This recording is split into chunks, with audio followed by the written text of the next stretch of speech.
Une révision pour la vision numéro 1. Dans la première section, on a parlé du dessin par projection. Projection centrale, ça veut dire avec point de fuite. Projection par parallèle, ça veut dire que les arêtes sont parallèles. Donc, on commence par la centrale. Avec un point de fuite, c'est une face en premier. Alors, je dessine par exemple une face, un carré comme ça. Je vais me faire des lignes de travail vers le point de fuite. Et les arêtes fuyantes vont s'en aller vers ce point de fuite-là. Je me trace une arête comme ceci, parallèle à la première, et une autre parallèle à la première juste ici. Les fuyantes s'en vont vers le point de fuite sur les lignes de travail. Point de fuite, à deux points de fuite, c'est une arête en premier. Alors, une arête en premier, on fait vers les points de fuite des lignes de travail. Comme ça. Puis après ça, on fait une arête parallèle à la première. Une arête parallèle à la première comme ça. Et c'est avec les nouvelles arêtes qu'on va compléter le dessus. Comme ça ici. À partir de ce sommet-là. Comme ça ici. Là, on voit apparaître le dessus du prisme ou du cube. Là. Peu importe, là, on fait ça rapidement de façon schématique. Les fuyantes sont vers le point de fuite comme ça. Par projection parallèle, une face en avant. Ça, c'est la perspective cavalière. Les arêtes sont environ 45 degrés. Les fuyantes, c'est-à-dire, sont 45 degrés environ. Et les autres viennent se faire par parallélisme avec la face avant, comme ça ici. Et lorsque c'est une arête en premier, on fait les trois axes X, Y, Z comme ça. Et le reste vient se faire par parallélisme, donc comme ça, parallèle à la première, et ainsi de suite. L'important, c'est de distinguer, comme on l'a dit en classe, là, chacune des façons. C'est pas d'être un expert en dessin pour l'ensemble de l'œuvre. Ça, c'est la section 1.1. Maintenant, on va mélanger l'aire et Pythagore. J'ai un triangle rectangle, je recherche l'hypoténuse C. Alors, ici, j'ai 6 au carré comme arête. A2 plus B2 égale C2. Ça, c'est la relation de Pythagore. Ça veut dire que la somme des deux carrés des cathètes va me donner l'hypoténuse au carré. Nous autres, on a suggéré d'avoir une formule plus rapide, plus unique. C'est de faire la racine carrée de la somme de chaque cathète au carré. Donc, 6 au carré plus 8 au carré. Celle-là ici, on sait que ça fait 10 en faisant la racine carrée avec des parenthèses parce que le triplet pythagoricien 6, 8, 10, il est un peu comme le triplet pythagoricien 3, 4, 5. C'est pas mal deux triplets qu'on doit retenir pratiquement par cœur, en tout cas qu'on peut savoir par cœur. 10 étant l'hypoténuse, le côté le plus long. Lorsque je recherche une cathète, je peux y aller avec la formule directement comme ça, par une soustraction donc de l'hypoténuse au carré, donc 18 au carré, moins l'autre cathète au carré, 5 au carré. Je vais faire la racine carrée de tout ça. Et puis, je peux procéder même avec les réponses au carré avec des entiers ici. Comme par exemple, 18 au carré, ça donne 324. Et puis, 5 au carré, ça donne 25. Fait que si je fais l'expression de la racine carrée de ça, oui, je peux obtenir une réponse. Avec un nombre à virgule, sauf que c'est l'équivalent. 324 moins 25, ça donne 299. Et je peux laisser ma réponse comme ça, racine de 299. Si je le pitonne, ça me donne 17,292 unités.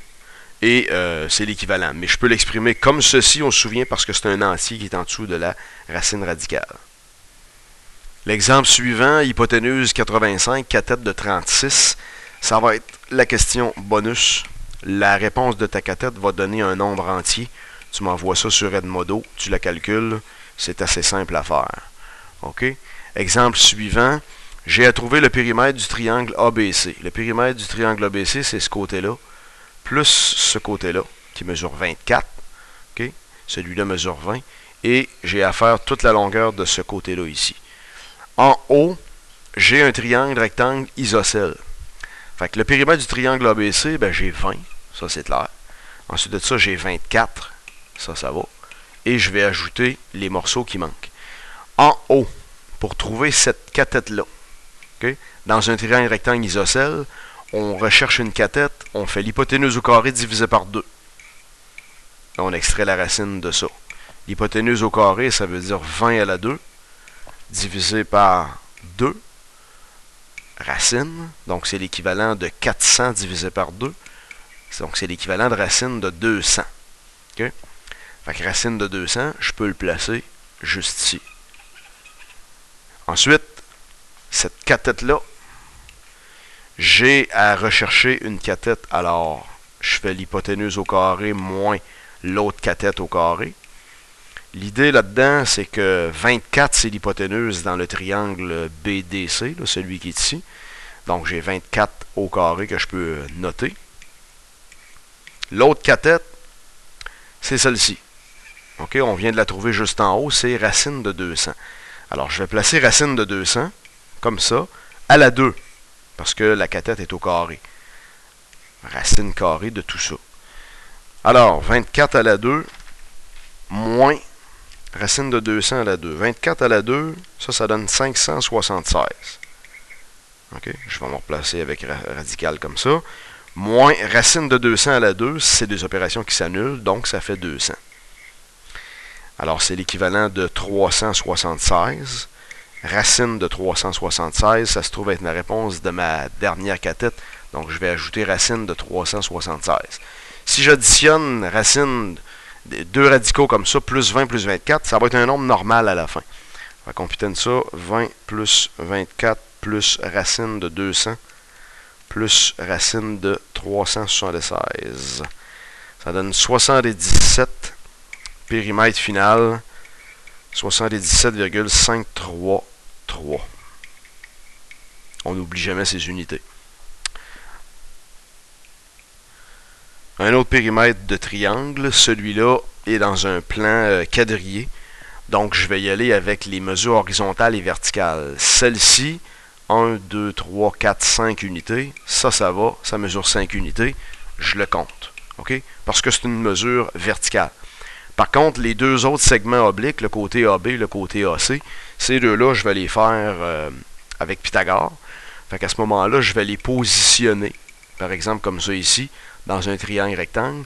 Là, j'ai une cathète de 3. Ici, j'ai une cathète de 5. Donc, ce segment-là va être facile à trouver. C'est une recherche d'hypoténuse. C, ça va être la racine de 3 à la 2 plus 5 à la 2. OK? On a nos parenthèses si on pitonne, mais on peut le laisser en radical. Ça fait 9 plus 25. 9 plus 25, ça donne 34. Donc, c'est l'équivalent de racine de 34. Ça fait partie de l'addition de mon périmètre. Maintenant, si j'y vais avec l'autre, je vais la positionner, cette hypoténuse-là, dans un triangle rectangle de la même manière. Et j'ai une cathète de 2, j'ai une cathète de 5. Alors, l'hypoténuse qui est là, même principe. Recherche d'hypoténuse. 2 à la 2 plus 5 à la 2, ça fait la racine de 4 plus 25, donc ça fait la racine de 29. Je le mets dans mon addition de périmètre et je fais 5 plus racine de 34 plus racine carrée de 29.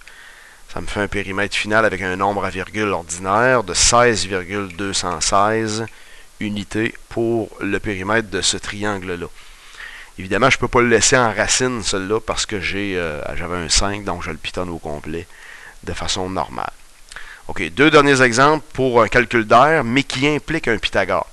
Ici, j'ai un prisme, puis j'ai une pyramide par-dessus. Le prisme du bas. On commence par la base en dessous. La base en dessous, c'est un polygone, donc je vais faire can divisé par 2. Alors, C, c'est 5, la mesure du côté. A, c'est l'apothème du pentagone, on le voit ici en haut, 5,9. Et nombre de côtés, 5, parce que c'est un pentagone, donc divisé par 2. 5 fois 5,9 fois 5 divisé par 2. Ici, ça me donne 73,75. Ça, c'est une face visible, unité carrée. Je l'encadre pour mon addition finale. Je m'en vais dans le prisme dans la partie latérale. PB fois H. PB, c'est 5 côtés à 5 chacun, fait que ça fait 25. Multiplié par la hauteur 16 de mon prisme. 25 fois 16, ça fait 400. Unité carrée, U2. Face visible pour mon addition finale. Je m'en vais en haut maintenant. L'aire latérale de ma pyramide. Parce que la pyramide, ici, la base, là, je ne la compterai pas. Elle est collée sur mon prisme. Donc, PB fois A apothème divisé par 2. Le problème, c'est que l'apothème dans ma pyramide, si je le dessine en bleu comme ça ici, je ne l'ai pas, l'apothème de la pyramide. Ça, c'est un segment qui n'est pas facile à voir. Ce qu'on me donne, c'est la hauteur 11. La hauteur 11, regarde comment est-ce que je l'ai positionné. Je l'implique avec l'apothème du pentagone, comme ça. Ça me donne un triangle rectangle. Fait que c'est Pythagore qui va te sauver pour aller chercher la valeur de cet apothème-là. Alors, la valeur de l'apothème, A, je vais la calculer ici. OK? On ne tient pas compte du... Moi, je vais écrire apothème comme ça, tiens. Puis, il faut que tu comprennes que c'est un hypoténuse. OK? L'apothème qui est ici, c'est l'hypoténuse du triangle rectangle. Quand on recherche une hypoténuse, on fait la somme du carré de chaque cathète. A2 plus B2, racine carrée. Alors, c'est quoi la mesure des deux cathètes? J'ai une cathète de 11 et j'ai une cathète de 5,9 au carré. Je vais faire la racine carrée de ça.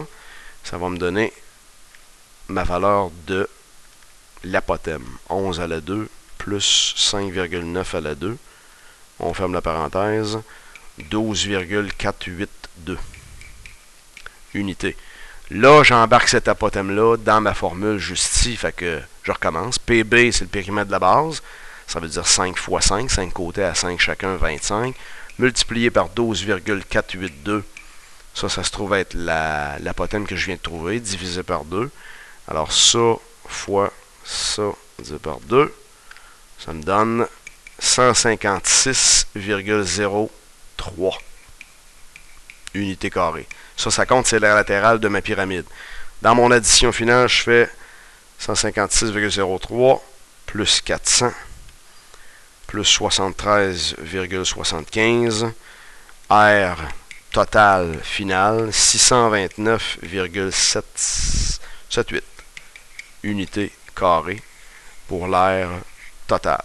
OK, fait qu'attention, Pythagore va se glisser là-dedans de temps en temps.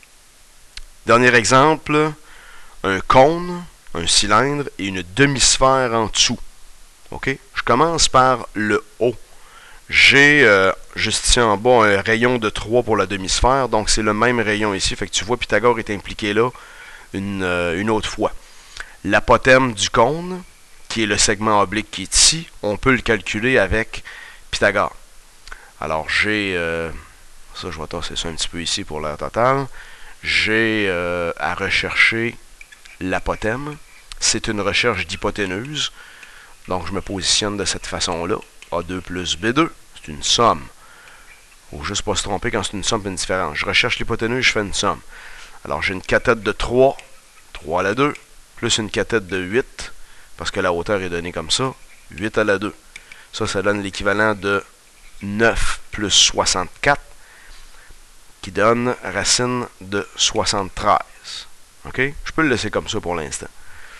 Alors, mon aire latérale de cône, en haut, c'est PB fois A divisé par 2. A étant l'apothème que je viens de trouver juste ici. PB.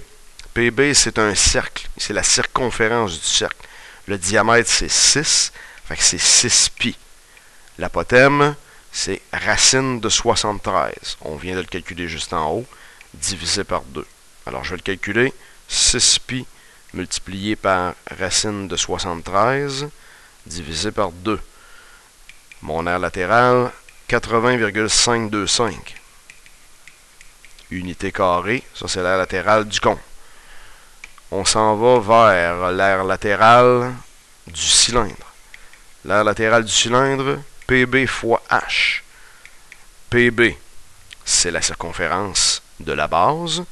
Diamètre 6, 6 pi. La hauteur, je vois ici qu'on a 12 de données. Okay? Par contre, la hauteur du cylindre, c'est de là jusque là. Fait que j'aurais un petit rayon à enlever juste là. 12 moins 3, 12 moins ce petit rayon-là. La véritable hauteur du cylindre, c'est 9. Fait que j'écris 9. 6 fois 9, 54. Ça donne 54 pi. Unité carrée, ça c'est pour l'aire latérale du cylindre, j'encadre. Je termine avec la demi-sphère. Fait que la demi-sphère, c'est la partie qui est juste ici. Une demi-sphère, comme ça, 2 pi R2. Quel est le rayon? 3. 2 pi fois 3 la 2. On peut faire avec pi, ok? 2 fois 3 la 2, ça fait 2 fois 9, 18 unités carrées. Ça compte dans l'addition finale. Alors, je vais additionner mes 3 composantes, puis normalement, ça fonctionne. Par contre, l'aire latérale du cône, ici, il est donné, mais sans pi. Là. Il n'y a pas de pi ici. Ici, il y en a un, ici, il y en a un.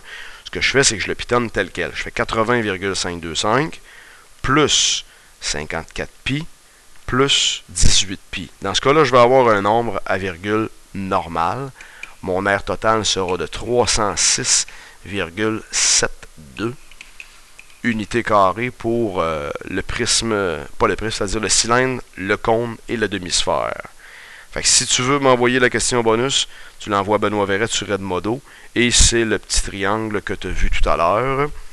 Je le rappelle parce qu'il y en a des fois qui disent « Monsieur, ça marchait pas. » Ouais, c'est la question à gauche qui est juste là. Fait que tu m'envoies la valeur de la cathète à un nombre entier. Bye bye!